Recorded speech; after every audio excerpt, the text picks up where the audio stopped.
Hey everybody, and welcome to the RottenPop podcast, where we are going to be reading one of my reviews that I have just released from this last week. And the review that we're going to be taking a look at today is Lost Highway from David Lynch. It was released in 1997, and this is part of the RottenPop revisiting David Lynch's filmography. So what we are going to go ahead and do here right now is take a look at the trailer for Lost Highway. We've met before, haven't we? Yeah, I don't think so. The New York Times calls Lost Highway seriously spooky, unique, and unnerving. How did you get in with these people? David Lynch's Lost Highway, rated R. Now playing.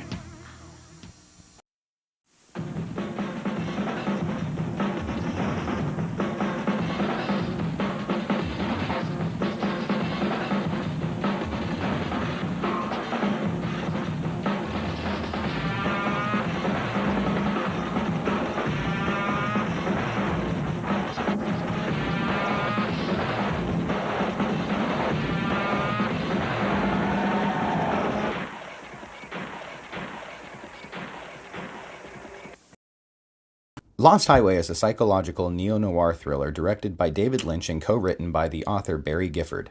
The film stars Bill Pullman, Patricia Arquette, Balthazar Getty, Robert Loggia, and Robert Blake. It was produced in both the United States and France.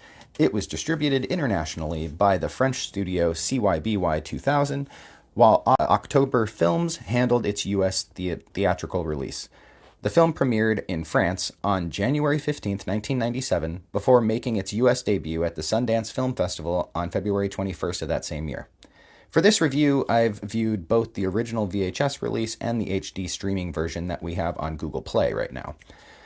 Lost Highway marks the first feature-length screenplay collaboration between Barry Gifford and David Lynch.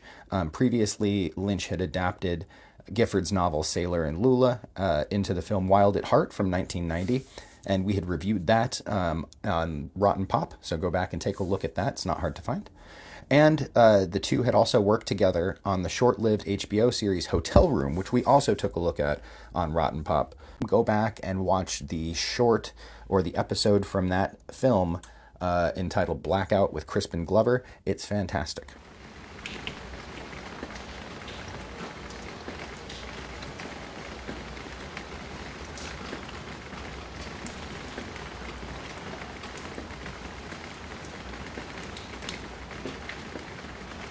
It has been a long time. For Lost Highway, Gifford's influence is most evident in the film's hard-boiled dialogue and the noir-inspired setting, while Lynch shaped the narrative's surreal, avant-garde structure. Though Gifford provided the foundation for the film's dark psychological themes, its fragmented, dreamlike storytelling is distinctly Lynchian. So this is a really very Lynch-heavy film, co-written by Barry Giffords. On the surface, the film follows Fred Madison, a saxophonist who's convicted of murder under mysterious circumstances of his wife Renee. While awaiting execution, Fred inexplicably morphs into a young man named Pete Dayton, who leads a completely different life. As Pete is released, he and Fred's paths begin to intersect in this surreal and suspenseful web of intrigue orchestrated by a shady gangster named Dick Laurent. However, the story runs far deeper than the plot suggests. The way the film is presented leaves much open to interpretation. However, I believe there are some fundamental plot elements that we can establish, like Fred is unable to satisfy his wife sexually, a fact that haunts him and eats away at his psyche. He suspects that she's cheating on him, though he can't fully process or accept this. Ultimately, he ends up murdering her and is sentenced to prison, where he disassociates, retreating into a fractured version of reality where he replays the events in a way that aligns with his own perception. In fact, earlier in the film, he uses a line when he's being questioned by the police that says, I like to remember things my own way. What do you mean by that? because he distrusts video cameras as they capture reality objectively, and that's something that he refuses to confront. Lynch and Gifford give us a sort of occurrence at Owl Creek Bridge scenario. If you have seen the Twilight Zone episode, then you know what I'm talking about. It's an older story as well, with the second half of this film happening as a sort of fantasy.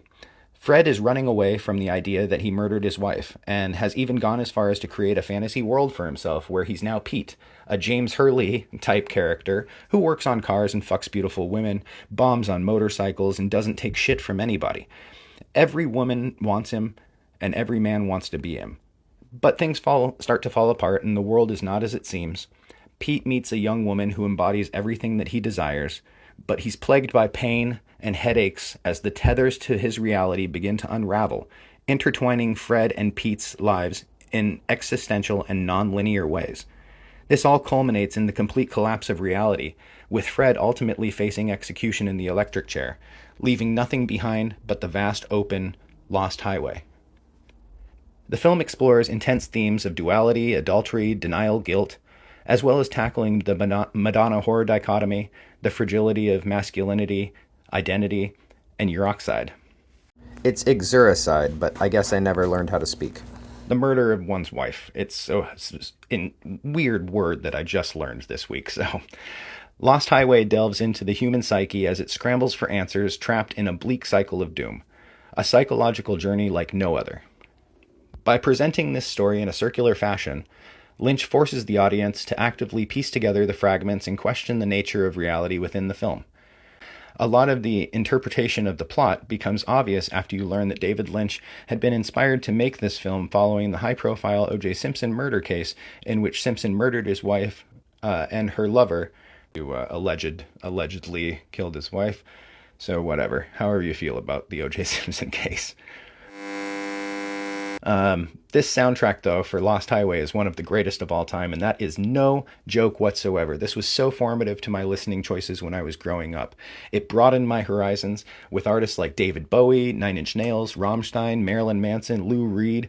I knew all of these people were a little bit famous before this, Lou Reed and David Bowie especially, but I didn't really listen to them before, and I was a big fan of the tracks that were on this film.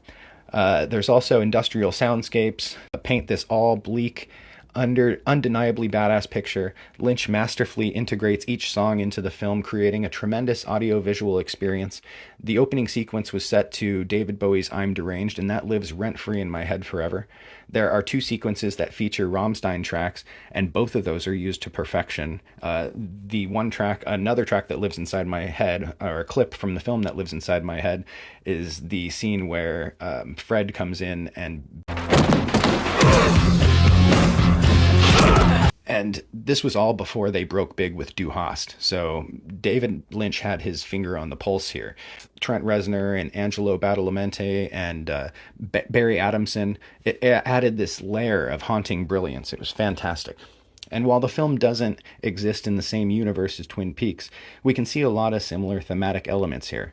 The Lost Highway itself, the Lost Highway Motel and the convenience store, the mystery man and the entities from the Black Lodge, the use of electricity as a visual metaphor to transition between realities and worlds and realms, even Lynch's favorite question, who is the dreamer? It's all here. Fans of that property should have zero issues finding interest here and getting engaged. I guarantee that they're going to love Robert Blake's creepy character. In the end, Lost Highway is a masterpiece. It's a must-watch for all Lynch fans, and all fans of the weird and dreamy. RottenPop gives Lost Highway 4.5 stars, a high 4.5 stars. This is just about 5 stars. Check it out. Dick Laurent is dead. All right, so if you stuck with me for that, thank you so much. This was a review of Lost Highway that I read. You can find this on my Substack if you want to read it yourself. This is also posted over on Instagram. You can check us out there at RottenFlix. My name is Sid Rotten. Keep watching more film. Let's all go to the lobby. Let's all go to the lobby.